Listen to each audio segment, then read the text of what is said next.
জলপাইগুড়িতে মাধ্যমিকের পরীক্ষা চলাকালীন নকল টোকাটুকি দৃশ্য প্রকাশ্যে, হইচই জেলা জুড়ে। পুলিশ প্রশাসনের কড়াকড়ির মধ্য দিয়ে জলপাইগুড়ি বেলাকোভার একটি পরীক্ষা কেন্দ্রে শৌচালয়ে এসে নকল মেলাতে ব্যস্ত মাধ্যমিক পরীক্ষার্থীরা। সেই ছবি উঠে আসলো কেবলপাড়া হাই স্কুল থেকে। প্রথমে তো সিট নম্বরে বিভ্রান্তি ছড়ালোই, তারপর আবার শৌচালয়ে গিয়ে মাধ্যমিক পরীক্ষার্থীদের নকল মেলানোর ছবি উঠে আসলো। বেলাকোভার কেবলপাড়া হাই স্কুলে মাধ্যমিক পরীক্ষা কেন্দ্রের এই ঘটনা।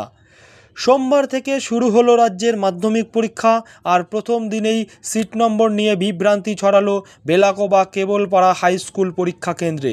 নোটিশ বোর্ডে মান্তাদরি হাই স্কুলের 20 জন পরীক্ষার্থীদের বারোপাটিয়া হাই স্কুলের পরীক্ষার্থী রূপে চিহ্নিত করেছে স্কুল কর্তৃপক্ষ। এর জেরেই পরীক্ষার্থীদের মধ্যে বিভ্রান্তি ছড়িয়ে পড়ে। যদিও বিভ্রান্তি ছড়াতেই দ্রুত সেই নোটিশ বোর্ডের সিট নম্বর ঠিক করে দেওয়া হয় স্কুলের থেকে। অন্যদিকে এই স্কুলের শৌচালয়ের দেদারে পরীক্ষার্থীদের নকল মেলানোর ছবি উঠে আসলো। কখনো পায়ের জুতোয় তো কখনো আবার হাতে। ক্লাসরুম থেকে বেরিয়ে দেদারে নকল মেলাতে ব্যস্ত পরীক্ষার্থীরা। এবছর মাধ্যমিক পরীক্ষার্থীদের নজরে রাখতে শৌচালয়েও নজর রাখার নির্দেশ গাইডলাইনে রয়েছে পর্ষদের তরফ থেকে।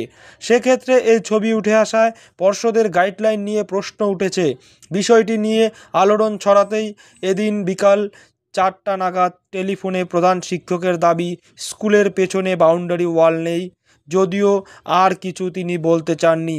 টুকলি সরবরাহের বিষয়টি নিয়ে প্রশ্ন করা হলে তার ছোট্ট মন্তব্য, আগামীকাল থেকে দেখা হবে বিষয়টি।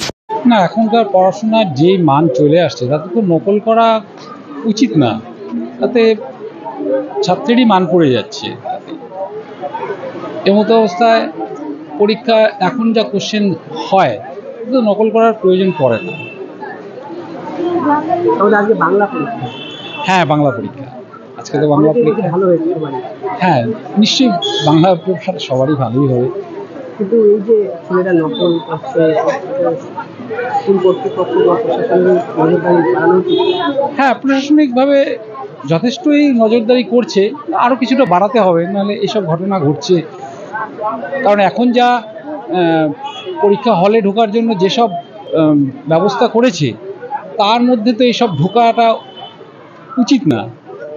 কীভাবে হলেও এটা দেখতে হবে প্রশাসনকেই, স্কুল কর্তৃপক্ষকে।